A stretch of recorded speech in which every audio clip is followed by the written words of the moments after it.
우선 이제 당, 정, 청이 이제 함께 하는 거 아니에요? 그래서 당에서는 이제 저와 조정식 정책위 의장, 또 최재성 위원장, 그리고 그 윤관석 정책위 수석 부의장 이렇게 참여를 하고요. 정부에서는 그 산업통상자원부 장관, 그 다음에 국무조정실장 이렇게 하고, 그 다음에 이제 청와대에서는 이제 김상조 정책실장. 그래서 당, 정, 청에 책임 있는 분들이 다 참여를 하죠. 전체가 저를 포함해서 7분입니다. 우리 최재성 위원장이 하는 일제경제침략대책위원회가 있고, 제가 지난주에 출범한 그 부품, 소재, 장비, 인력 대책위원회가 있죠. 그래서 이제 제가 책임 맡고 있는 이 부품, 소재, 장비, 인력 위원회는 아무래도 이제 현안 중심으로 현재 우리 기업들이 어떤 어려움에 직면할지 아직은 모르거든요. 다행스럽게도 지난주에 일본이 이제 수출 허가를 한 건을 해줬어요. 이제 그게 앞으로도 잘 그렇게 원활하게 될 거냐, 아니면은 뭐 또 일각에서 우려하는 것처럼 그냥 우선 생색내기용이 아니냐.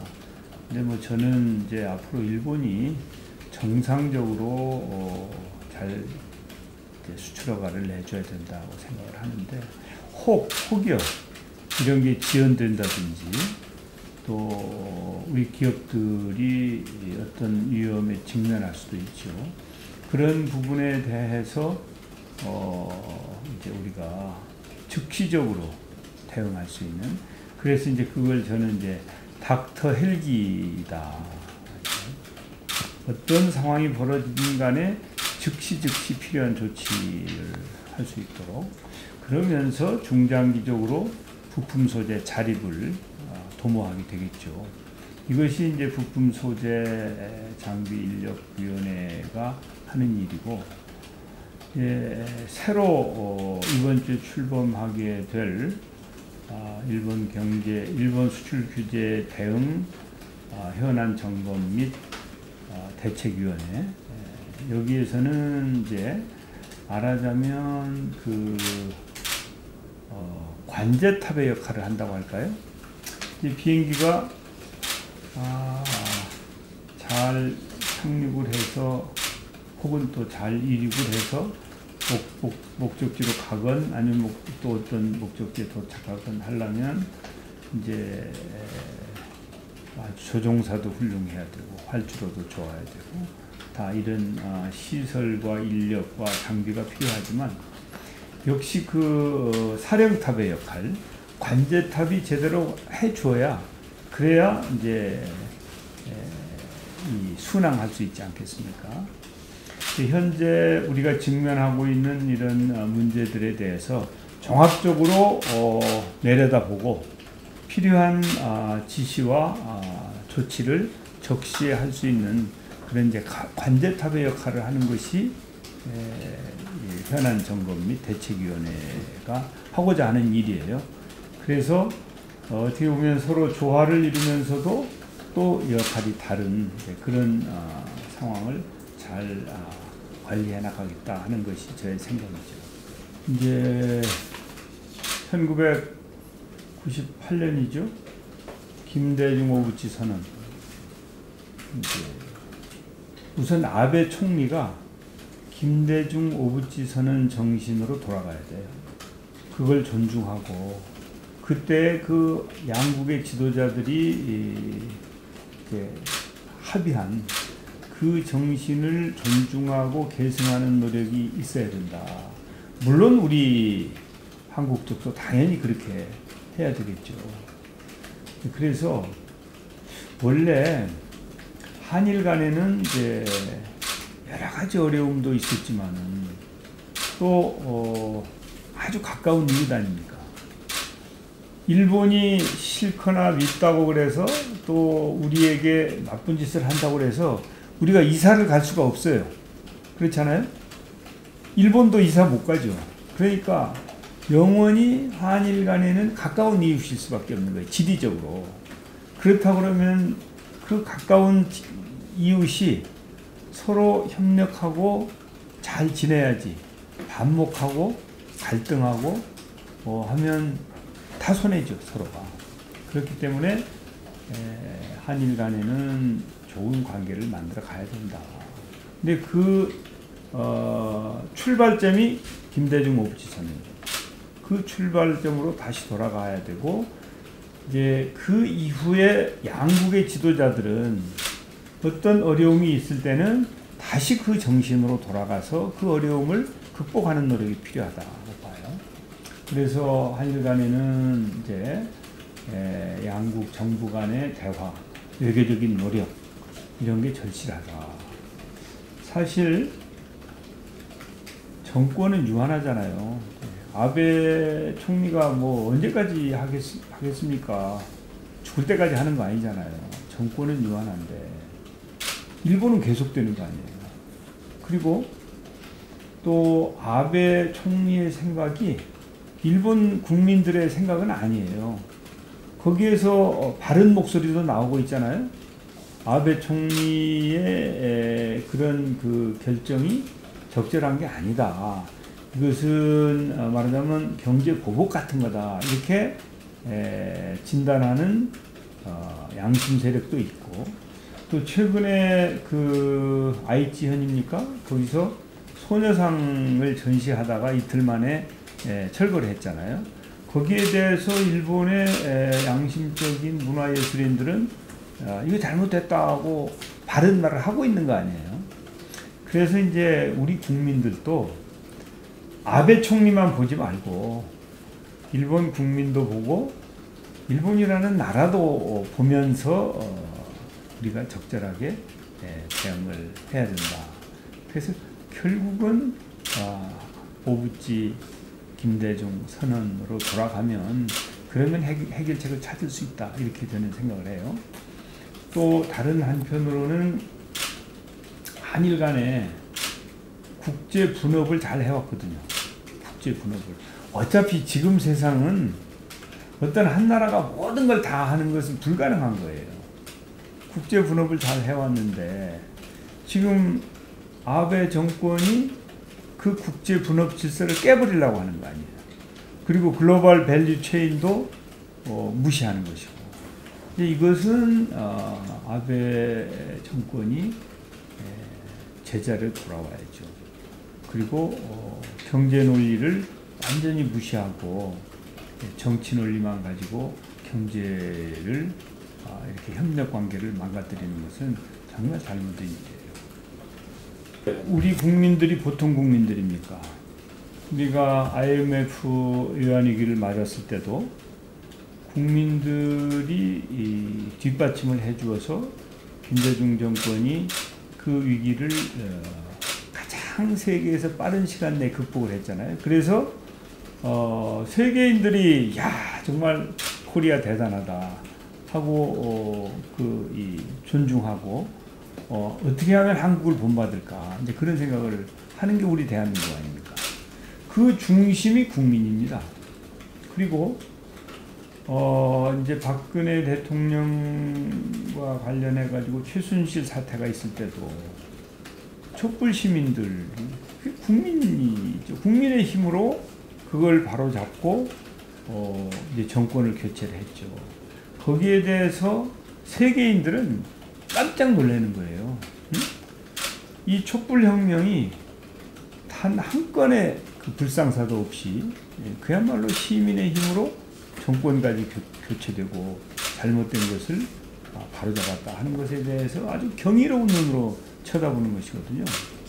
그래서 저는 이제 우리가 어떤 위험에 처하더라도 우리 국민이 하나가 된다면 그러면 극복할 수 있다 이렇게 생각해요. 그 길에 국민이 하나가 돼야 되는 것이다. 여야가 따로 있어서는 안 된다. 만약에 이제 뭐 우리가 일본을 적이라고 표현하는 것은 적절치 않을지도 모르지만 적전 분열이 되면은 승리할 수 없겠죠. 어떻게 보면 이게 보이지 않는 전쟁이란 말이죠. 예? 일본이 우리를 침략한 거나 마찬가지 아니에요. 이걸 극복하려면은 여도 야도 있어서는 안 되고 국민이 분열해 가지고는 안 돼요. 하나가 돼야 된다. 그게 저는 가장 중요하다고 생각해요. 그 다음에 두 번째는 부품 소재 자립. 이건 굉장히 중요한 거예요. 제가 2006년도에 산업자원부 장관을 했는데 그때 일본으로 제가 강조한 게 부품 소재 자립이에요. 그래서 이제 부품 소재를 중심으로 한 중견기업 300개를 만들어야 되겠다는 이 방침을 내놓고 그걸 집중적으로 이제 노력을 했죠. 그래서 지금 보면 부품 쪽은 상당히 그래도 경쟁력이 강화가 됐어요. 그런데 이 소재는 말이죠. 이게 생색이 나지 않는 분야예요. 돈이 굉장히 많이 들어가고 시간도 많이 들어가고 또 많은 노력을 해도 성과를 내기가 쉽지 않아요. 그러다 보니까 좀 소홀히 한 측면이 있어요. 그래서 그때나 지금이나 소재 실력은 비슷해. 부품 실력은 굉장히 많이 발전했는데 근데 우리가 제조업 선진국이라고 하잖아요. 그래서 진짜 제조업 선진국이 되려면 부품 소재 장비 인력이 제대로 잘 갖춰져서 자립 기반이 마련돼야 된다.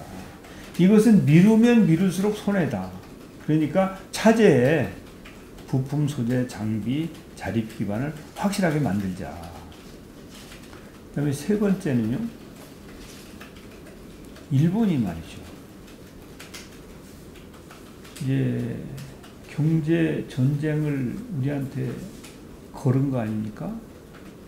만약에 우리 스스로가 강력하다면 감히 그런 생각을 할 수 있었겠어요?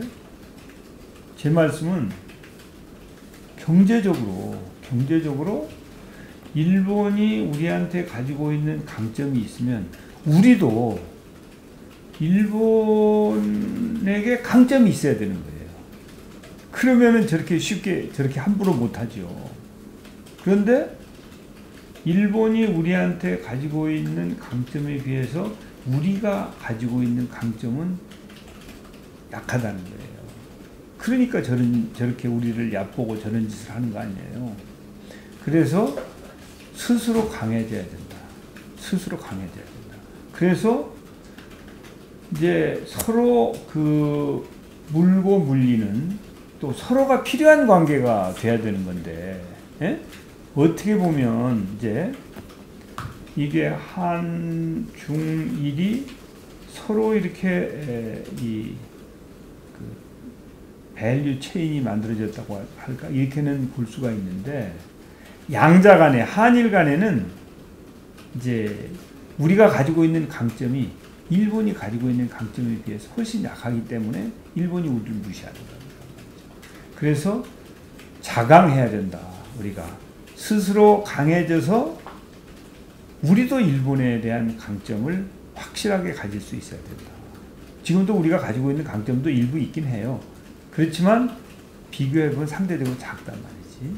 그래서 이런 점들을 우리가 이번 기회에 보충을 하고 확충을 한다면 그러면 앞으로는 이런 짓을 일본이 못할 것이다. 그래서 앞으로는 절대 일본이 이런 짓을 하지 못하도록 우리가 강해지자. 그 말씀을 드리고 싶어요. 우선 여야가 그 길을 하는 데는 손을 잡아야 된다고 생각을 하고요. 그래서 그 여권에서도 노력을 해야 되죠. 야당을 견인하기 위해서.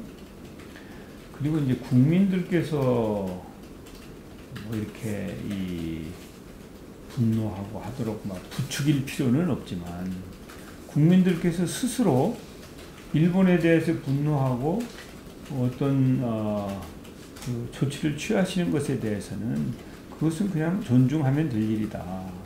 그러나 뭐 정치권이 나서서 그런 거 부추기고 그러는 것은 저는 적절치 않다고 봐요.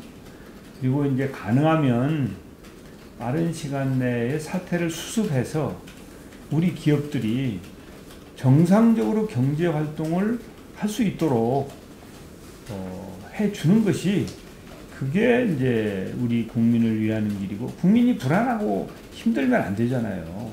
좀 편안하게 해드려야지. 지금 그렇지 않아도 여러 어려움이 많은데 국민을 좀 편안하게 해드리는 길을 빨리 찾아야 된다.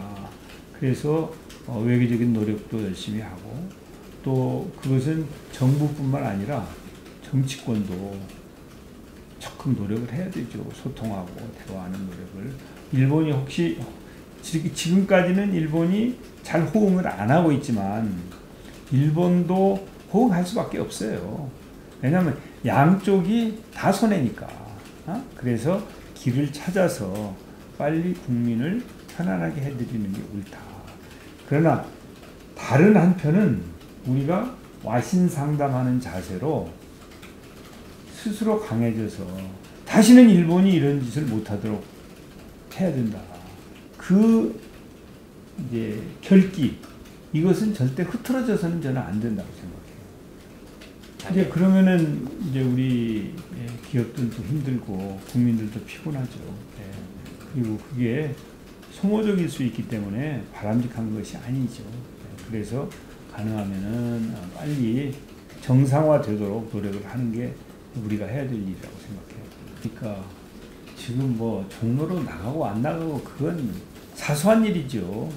예? 그래서 제 개인의 정치인 정세균의 개인의 거취나 이런 것은 별로 중요한 게 아니에요. 그래서 그런 것은 지금은 이제 관심을 둘 사항이 아니고, 하여튼 이 한일 간의 현안을 해결하는데 저의 미력한 힘이라도 최선을 다해서 국민에게 봉사하는 일이 내가 가야 될 길이다. 저는 사실은 국민들로부터도 은혜를 많이 입었고 당으로부터도 그렇고 혜택을 많이 본 사람이잖아요. 그러면은 이럴 때 거기에 대해서 보은을 해야 되니까 그 일을 잘하는 게 저는 제가 해야 될 태도라고 생각해요. 상가에 어제 내가 3군데나 갔네, 상가를. 거기서 그 주민들 얘기는 뭐 하여튼 꼭 나오라고 나한테 그러던데, 뭐 결국은 주민들이 지지하면 나갈 수 있는 거고 지지가 없으면 못 나가는 거예요. 네? 지지가 없으면. 지금 미국의 하원 의장인 낸시 펠로시는 2004년도인가 원래 의장을 했었어요. 근데 그 이후에 쭉 하다가 다시 의장하잖아요. 내가 국민을 위해서 할 역할이 생겼다면 그것은 즐겁게 그 일을 하고 성과를 꼭 내야 되겠다, 이렇게 생각하고 있어서 하여튼 이제 저 개인의 그런 뭐 이렇게 자리나 뭐 거치나 뭐 이런 건 지금은 별로 중요한 일이 아니에요. 그렇지만 무슨 일이든지 저야 항상 그 국민이나 국가를 위해서 역할이 있으면 최선을 다한다는 입장이니까요. 이제 총리가 권한은 많지만 이제 서열은 저 뒤에잖아요. 그러니까 입법부 구성원들이 그걸 용납을 안 하지.